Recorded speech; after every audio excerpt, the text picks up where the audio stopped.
on G-Sport. It is such an honor for me to introduce a woman whose list of achievements just keep on growing. You know her as an SABC Sports presenter, but she's got other feathers in the cap that she's going to tell us all about. Xoli Zondo, thank you so much for joining us today. Thank you so much for the invite. It's the hot seat, but I'm definitely happy to be here. It's such a privilege. G-Sport, it truly is amazing. Yeah. A lot of people don't know that you have actually been at the Wits Business School. How has that been for you?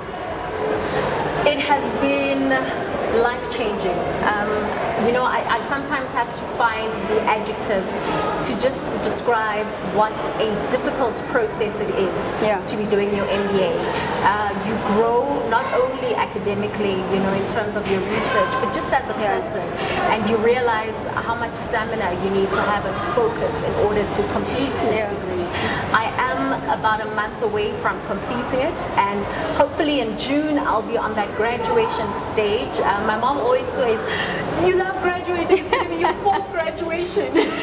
But for me, education is really priceless. So, and I think this one is going to be a big one because it's self-funded, and also it's just been such a push for me. I've had to wear so many hats while doing this MBA. So really being on that stage is going to be a testament of what hard work looks like.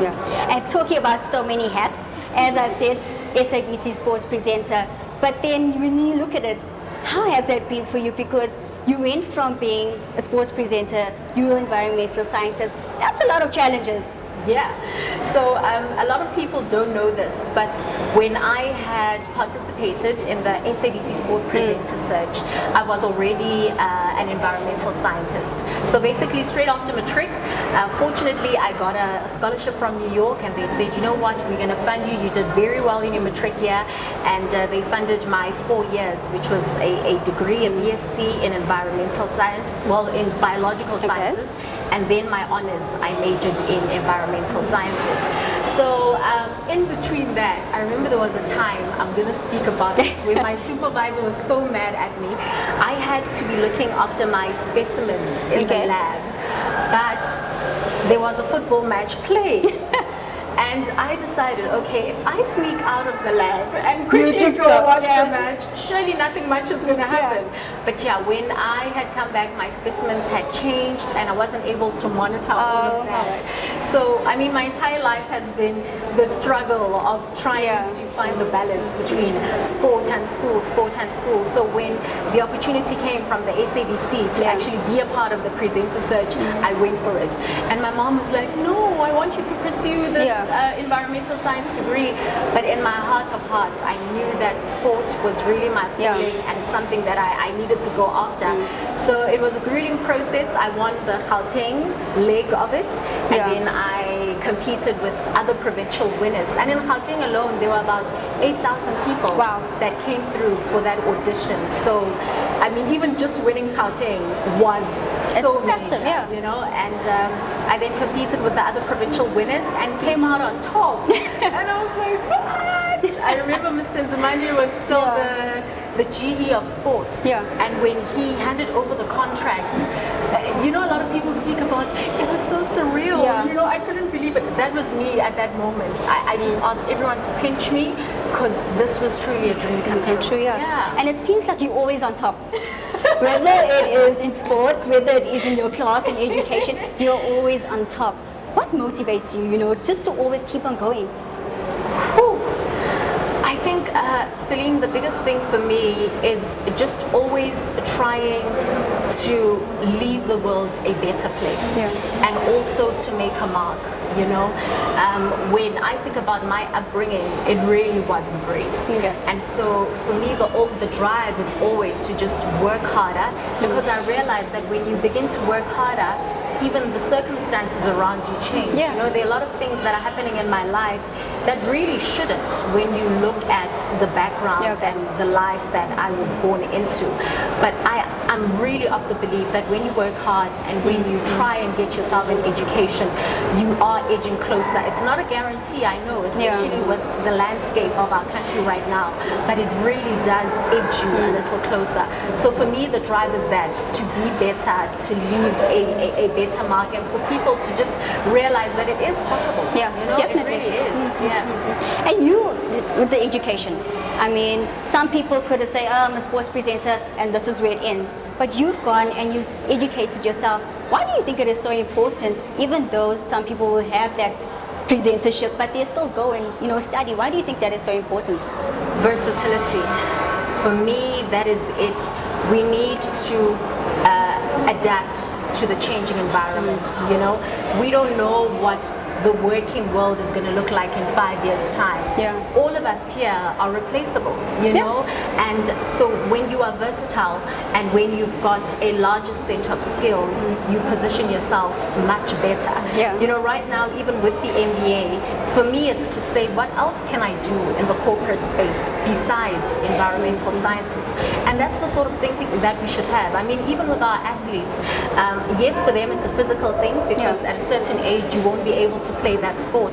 But even if it weren't a physical thing, you need to always be versatile and always trying to reach the next level. So for me, I couldn't be comfortable and say I'm a sport presenter. Yes, the money is good. Yes, you can get a good living out of it. But what do you do with that? What do you use your money towards? And for me, education is planting the seed to say, this dream of mine and this passion helped to nurture another passion, and this will also continue to do the same thing. And with you being in the corporate space, how are you looking to actually make that work for sports, especially women in sport? We know that we need corporates to start backing up our South African, the ladies. So how are you looking to actually do that and invest in that, just to get that off the ground? Yeah, it's very important that we have corporates coming to the forefront. And I think the one thing that is maybe a barrier to this is because women like us are not in that boardroom. They're not part of the decision makers. So it's very difficult for someone else to make a decision that favors another person who doesn't look like them, who doesn't sound like them. And until as women we can find ourselves in that boardroom, in that corporate space, running these multinational companies, then we can say a budget of so many percent is actually going to go to women's sport. But until then, there is no one to actually put up their hand and say, but what about this and what about that? So we definitely have to get into that, and that's why I've also pursued this MBA, not only for the corporate side of it in terms of like the private space, but also in terms of broadcasting. What are we doing as women in broadcasting to make sure that we change the landscape of either the SABC or whatever the case is, so that we see more of us, because we relate much better. And how do you think we can do that then? Just to break this barrier. I really don't know of any other way but through education. So when we look at sport, it's one thing to be talented, but it's another to be educated in that form. And so I've always encouraged even athletes to study something that has to do with this passion of theirs or the sporting code of theirs, because you also try to then gain a deeper understanding of what you're actually doing. It's not just about running the 800 meters or swimming a number of laps or scoring those goals, but it's about sustainability. And the only way we can know how to make it sustainable is if we understand the research, and how then we can predict maybe trends that are going to come through. So for me, education is central in everything. You can't bypass it. At some point you have to go through it, and that's how we're going to make sure that the process is continuous. And that the learning develops. And a lot of people can look up to you. After all these years, we can look up to you. And this year at the G-Sport Awards, you won the Public Choice Award. And that is also a testament, because a lot of people voted for you. So looking at that, winning that award, how was that for you? And the one thing is that I didn't get a chance to thank every single person that voted. To this day, it breaks my heart that I wasn't on that stage when my name was called out, because that is actually my first award. Oh wow! It has got such a beautiful space in my living room. No one touches it. I look after it. Like, just don't go near my award. Keep it there. It is the best thing that has happened to me. But really, firstly, let me take this opportunity and thank everyone every single person, every single one that voted for me. And also to thank my little sister who was there to accept the award on my behalf. I know she was a character on her own. Yes, we still remember that. We'll never forget it. My daughter, I love her to bits. You had asked a question, and then I just thought about thanking everyone. What was the question again? How much did it mean to you, just to win the award? Oh my goodness, it means the world. It means the world. I am of the opinion that you shouldn't be validated by society. Yeah. You know, that validation is within. And yes, it is very important, even for people who have never received an award but are doing excellent work. But I cannot tell you just how much more confidence it brings you. That is what we when want. You have that award, For me, it was saying that, wow, you are doing a good job. There are people that actually can see the work that you're doing. So it's so beautiful. It's life-changing. I can actually visualize it because I can already see where it is in my living room. It's so beautiful. It means a lot. For me, it says don't stop. There's just so much that you can still achieve. This is the beginning. And also that check didn't hurt one bit. A little extra cash in the back pocket, So we used it wisely. But that is what the awards is all about. It's giving you to say, okay, you've done so well. Here's some recognition, and it's that extra push to carry on. So now when you look at this award and look at the recognition, what more does Xoli Zondo still want to achieve? Ooh, that is a loaded question. And the reason why I say it's loaded is because I regard myself as a multifaceted being. As I said, for me, versatility is key.